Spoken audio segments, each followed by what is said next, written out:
Hey guys, hope all is well. I think I had a bit of a hiccup an hour ago or so because I was streaming instead of recording. Now I definitely will be doing some streaming at some point, probably, but I definitely didn't intend to do streaming while I was actually on the phone with people or just reviewing some footage of past video I've done. So that was a mistake.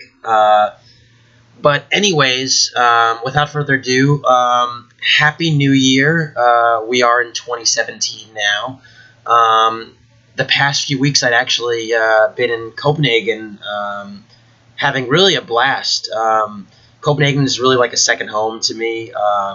As many of you may know, I'm a dual citizen of the United States and Denmark, and because of that Denmark connection, I have a lot of family and friends and memories in Copenhagen. So I go back there pretty much every other Christmas and every summer since I was a toddler. So yeah, it was really a blast hanging out there. I also got involved in some chess-related endeavors. There are some guys that do a great job of putting out, promoting chess and putting out some chess entertainment. Shout out to Matisse and Runa. They're part of a chess project called Outright Chess, and they will definitely be on the radar. So check them out. They do really funny and entertaining work, and I had the great privilege of collaborating with them to do a sort of blitz stream against Simon Williams, the Ginger GM from England. So do check that out. His version of the commentary is up. We are streaming live over the internet. So we're not streaming, but he was streaming maybe, but we were doing video recordings over the internet. So he was in London, and I actually was in Copenhagen in a bar streaming our coverage over it. Our version of it isn't uploaded yet, just simply because there need to be some editing done. We were doing a bunch of shots and drinks in the bar, and it got a little bit rowdy at some point. So naturally, we need a few edits. I'm sure Simon was jealous, and I think he intimated as much in his version of the video. But definitely do check out Outright Chess and keep it on your radar. Additionally, I actually did another video project with them, but I'm going to leave that one sort of hush-hush because I think it's really going to be a really big hit and a blast when it actually is released. So I'll keep you posted on that as well. Last but not least, I played a tournament. Finally, I played a tournament for like the first time in like 5 or 6 months, and I did well. I came in second place, and in addition, behind the Swedish Grandmaster Johnny Hector, and in addition to coming in second place, I also got getting second place winnings. I also got winnings for the best Copenhagen chess player, member of a Danish chess club, rather, because I'm a member of Oebro. That's the chess club in Copenhagen I'm a member of, and have really good memories from, and yeah, it was a blast. The tournament is actually called Oebro Nytår, which is basically translates to Oebro New Year's, and the tournament actually happens before the New Year's, from the 27th to the 30th. And it's really just a great scene. In addition to the chess, there's a great social scene. People are really a really good community, talking, hanging out, catching up. Of course, it's the holidays, so most people aren't working, and it's really just a great opportunity to reconnect on and off the board. So it's not really all about the chess. Although, in many respects, I did make a decent amount about the chess because I hadn't played in so long, and I was really revved up to play well. So anyways, this is my first round game against FM Daniel Andersen. You might say, why are you playing an FM in the first round? Well, he's lost some rating in the past few years, but he's still a formidable opponent, and you don't take anyone for granted. I always like to say no easy buckets, and I mean it. You really do not take anyone for granted. So anyways, I was white.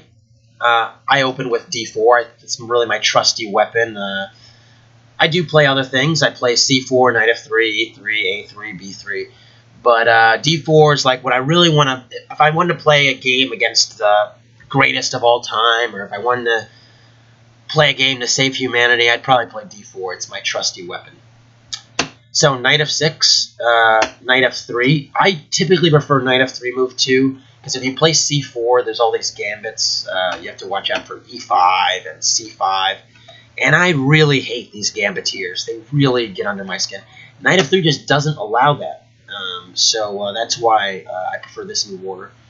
And then g6 was played. And now I play c4. Now that I have comfortable control over the e5 square. Bishop g7, g3. And this is the... I don't know whether Daniel is going to play the Grunfeld or the King's Indian, but against both those systems, the fianchetto variation is a pretty solid option. And so that's what I opted for. Really pretty reliable. You just you have a nice space advantage, and you basically have a similar structure on the king side as far as the configuration of your king side minor pieces. So white is a little bit better based on the space. And here my opponent played c6, which told me that he's opting for basically a c6 and d5 Grunfeld. These types of systems with c6 and d5 are actually very, very solid and difficult to break down, and are very, very popular at the top level. They're quite drawish, and so that also told me a little bit something about my opponent's ambitions here. Maybe he's just trying to get a solid position, not trying to sort of get a sharper position where he can outplay me. Interesting choice. I played bishop g2. Black castled, I castled, and then d5 was played. And this is really the first juncture where, white has to really decide what to do, because the pawn is under attack, and you have to be mindful about the ways in which you can defend it. Now, knight c3 is a really, really bad move. It looks natural, but it's an awful move, because after d takes c4, the typical recovery of this pawn would be knight e5, but the problem is that after knight e5, there's this trick here, knight g4. I've hit amateurs with it. I've been hit with it when I was a lower-rated player. And basically the point is that now after knight takes c4, the d4 pawn is actually hanging with queen takes d4, because the bishop on g7 was unleashed after knight g4. And the other trick about knight g4 is it actually attacks the e5 knight, so you can't actually keep it there. And so if you play like knight takes g4 here, after bishop takes g4, it's very difficult to defend the d4 pawn, because the e2 pawn cannot be moved, because the bishop on g4 is on this long diagonal. So really, really, it's a trap that I've seen many people fall into, and make sure now that you see it that you don't fall into it. Now, there are a few other options, good options. There's b3. It's a playable move. I'm not a huge fan of it, because I don't like these lines with d takes c4, b takes c4, and c5, because I think black gets really good counterplay against the white center. And taking this pawn or pushing this pawn is pretty much out of the question, because now after a move like knight e4, the long diagonal is wide open, and this rook on a1 is just lost. Another feature is this move, where is it? C takes d5. And essentially the point here is that after c takes d5, it's a symmetrical position, but white has the tempo up. But in recent years, black has been holding his own here. So I'm not a huge fan of this move either. And excuse me, I have a little bit of a cold, so I'm going to take periodic sips of tea. Gotta stay warm when you have a cold, And yeah, then the other move that I played, and this one I think is pretty good, is queen b3.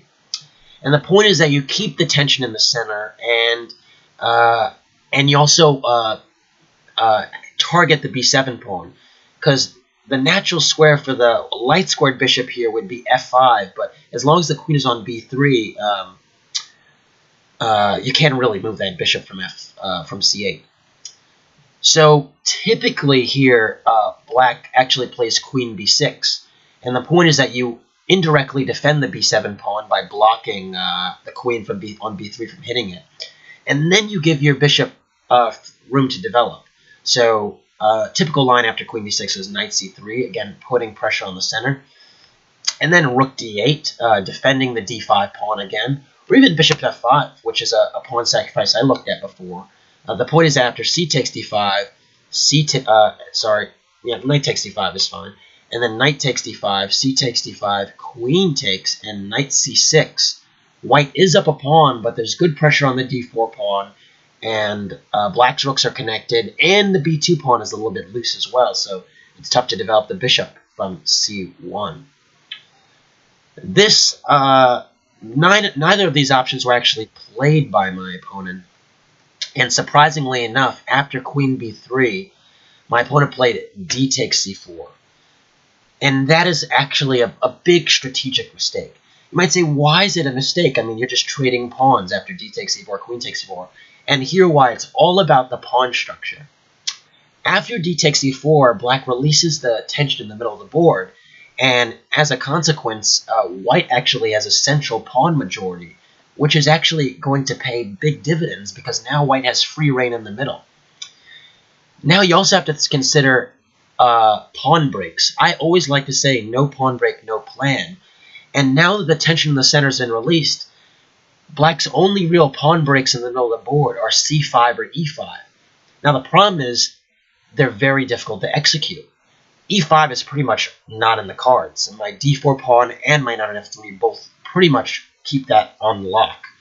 And c5 is also remarkably difficult to execute.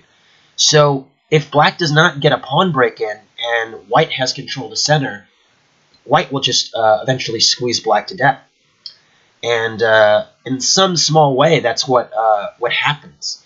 Because after queen b6 now, again, a move too late. It would have been better to just play it while keeping the tension in the center. Now I play knight c3, and I'm already threatening to play e4 and take control of the center. So it's really, really, really unpleasant for black to deal with. Black played bishop e6, and I just played queen d3. And my queen is temporarily in the middle of the board, not ideally where I would want it. But again, if I control my center with pawns, then it's more than okay. So already white has a pretty safe advantage. And here black played knight a6. I think the idea is to essentially harass my queen a little bit, maybe go to b4. Also an important sort of general tenet to note is that when you're the side that's lacking space, you want to trade a few minor pieces. That's typically how you alleviate the pressure against you. And now with this knight a6 move, maybe there's the idea of playing knight b4 and then knight b d5, trading a pair of minor pieces. Now you might say, oh, just play a3. It makes perfect sense. a3 I wasn't really particularly enthusiastic about because I thought it weakened the b3 square very unnecessarily. And you might just say, oh, it's just one square, who cares? But these squares tend to matter. And so I really was wary of weakening the square. Maybe bishop b3 could come at some point. Maybe black might be ready to play c5 already. I just didn't want to allow any of that type of funny business. So I just decided, you know what? I got the center. Let me take it. And that's why I played e4. And again, if I'm able to keep some of these minor pieces on, strengthen my center, develop the rest of my pieces, I'm straight. So now, after e4, black played rook fd8, and that's actually a fairly logical move. Essentially, you're putting pressure on the d4 pawn.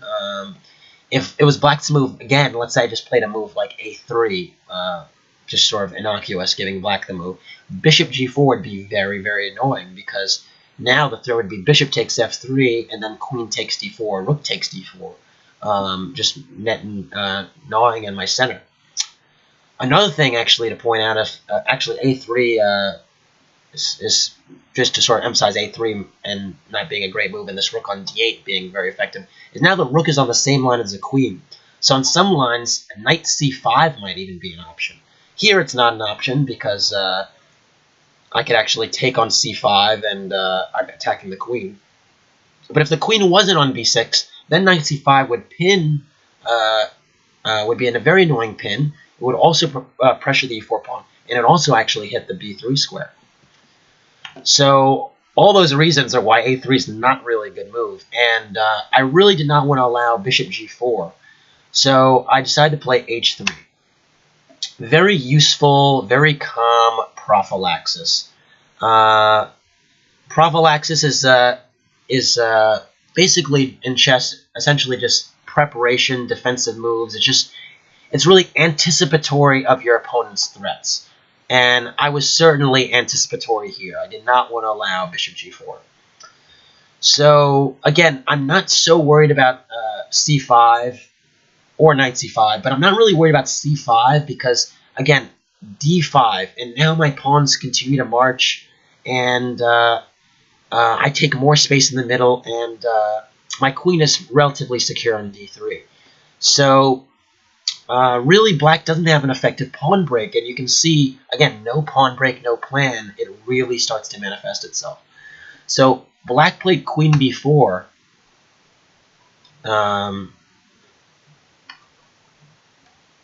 Did black play queen b4? Oh, no, excuse me. Black did not play queen b4. Black played h6 first, which is really, really peculiar because I think it's a flagrant waste of time.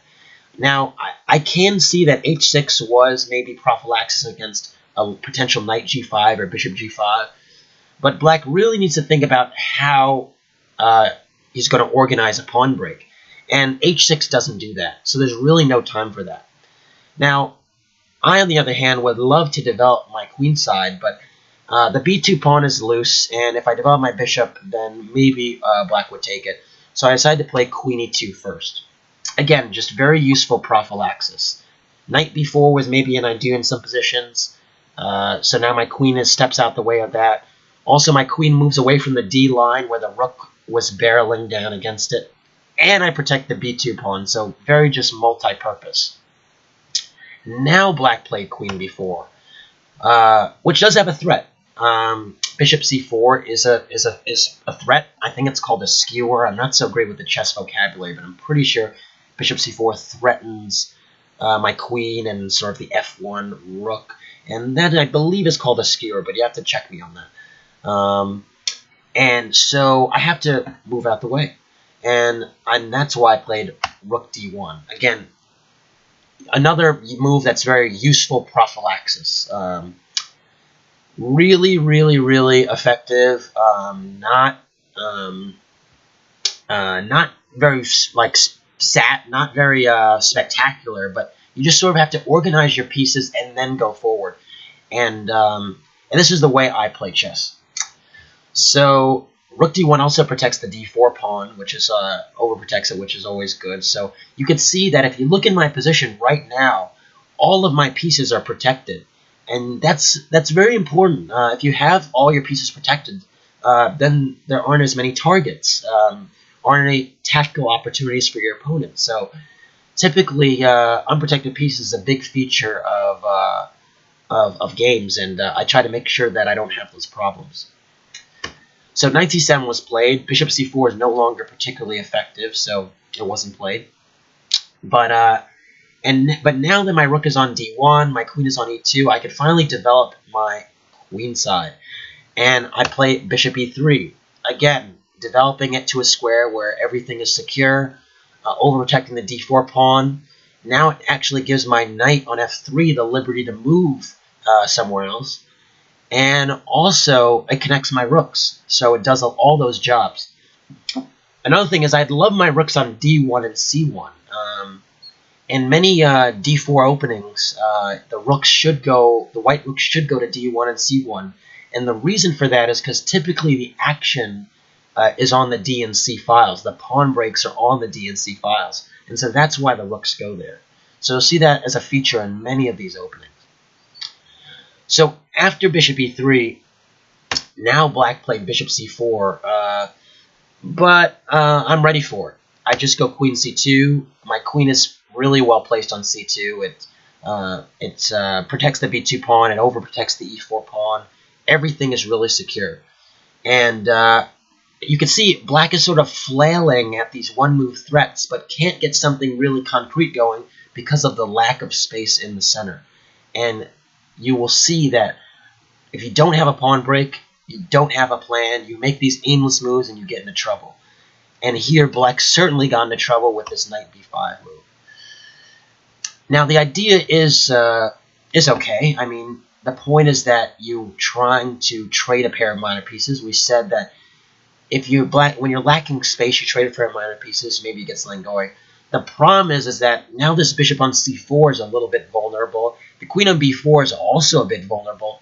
And you can see these clump of minor pieces that black has on the queen side are not really healthy. Typically, if your pieces are in a ball like that, it's not very good because they're all sort of around the same area, but not really doing useful jobs. They sometimes become superfluous. And it's for that reason that I saw knight e5 being a really concrete option. The idea is that I hit the c4 bishop, threaten to get the two bishops, and we know that two bishops constitutes an advantage. And yeah, it's tough to deal with.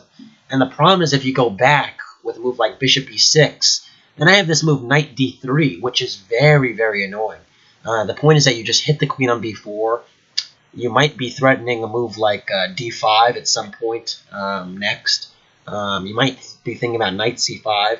And all these, you can just see this, all the squares in the center are controlled by white. After knight e5, the pressure proved to be too great for my opponent, and Daniel here made a pretty critical mistake playing knight takes c3. The problem is that after b takes c3, I'm hitting the queen and the bishop still, and so I have the liberty of taking the two bishops when I feel like it. But now the queen has to move to a square where it's still defending the bishop on c4, and it happens to be only one such square, which is b5. The problem is that now I actually have a very, very, very important in-between move. The point is that I'd love to take this bishop on c4, and I will take this bishop on c4. But first I'm going to play rook a b1. And the point is I attack the queen again. I force it to the a6 square, and now my rook on b1 is lined up against that pawn on b7. So that after knight takes c4, queen takes c4, rook takes b7, not only do I have the two bishops, but I also win a very, very valuable pawn and shatter black's queenside structure. All this minutia adds up to a winning position. And so it's really amazing how just a few small elements that you might not see as so significant really add up to something much bigger. And this is typically a common theme in my games. I typically take control of a few squares, my pieces are relatively secure, then I get the two bishops, then I win a pawn, then I win the game. Usually how my games go. Some might call it sheepish, I call it extremely effective. And it's typically how games are won at the top level as well. So, not every game is sack, mate. Some people do have that brilliant sacrificial style. I don't have that talent, so I stick to the talents that I do have. Now, my opponent's next move, e5, I wish I did have that talent. Because if I was a little bit better at calculating, I would have seen a much cleaner, or really just faster way to win here. Now, black's move e5 just really was the intention to move the e7 pawn because it was attacked. But the problem is that, well, it's still hanging on e5, right? Why can't I take that pawn? Well, I thought if I took that pawn, I couldn't figure out what to do after d takes e5, rook takes d1, queen takes d1, and knight takes c4. I thought that, I was looking at all types of moves. I was looking at like queen d4 or rook b4, but I just thought in many of these lines, knight takes c3 was being played, hitting my queen with tempo, and so that I couldn't actually win the queen with a move like rook b4. And then I looked even at lines like bishop takes c4, queen takes c4, and then queen somewhere threatening the f7 pawn. But none of these things are working out for me. Now, if I was just a little bit better at calculating, I would have seen a move that just wins on the spot. And I'm going to give you a few seconds to try and figure it out. So you can pause the video or, do what you wish and just think about what the right solution was. Okay, the move here that just wins on the spot is queen g4. And the point is, the queen is actually just pinned to the knight. And usually when a knight is 2 squares away from a queen, well, it can just be defended. It can defend, and the knight can defend that piece. But the problem is here that the squares that typically would be defending squares. Wow, I think I just had a phone call. The squares that were typically defending squares are actually, they're actually both covered. So d6 and d2 are both covered by the pawn on e5 and the bishop on e3. So as a consequence, it's just losing a piece. And the one last-ditch effort to maybe save the game with queen a6, hitting the rook so that maybe the knight can move next, fails to queen d7, which actually threatens the mate on f7 and still attacks the knight on e4. So, as a consequence, it's just a winning position. Now, again, if I was just a little bit better at calculation, I would have seen this, but I'm not, and I need to get better. There are things that we all can get better at as chess players, and my instinct is always to sort of avoid complications, or rather to have just clarity. And sometimes there's a clarity in the complications that I just miss. Excuse me, I'm going to take a sip of tea. So after e5, I played queen b3, and well, it's just one of those moves, just I'm up a pawn, I have the 2 bishops, I have control of the center, I want to just convert it an endgame, and it's just my instinct to just go to an ending if I have these advantages. So after queen b3, my opponent actually did not want to trade queens and played queen e6. Maybe trading queens under these circumstances are still fine, but I figured now, he's really inviting me to go forward, and I thought even for me as sort of a simplifying player, positional player, I couldn't avoid the chance to just let my pawns roll. So I played d5.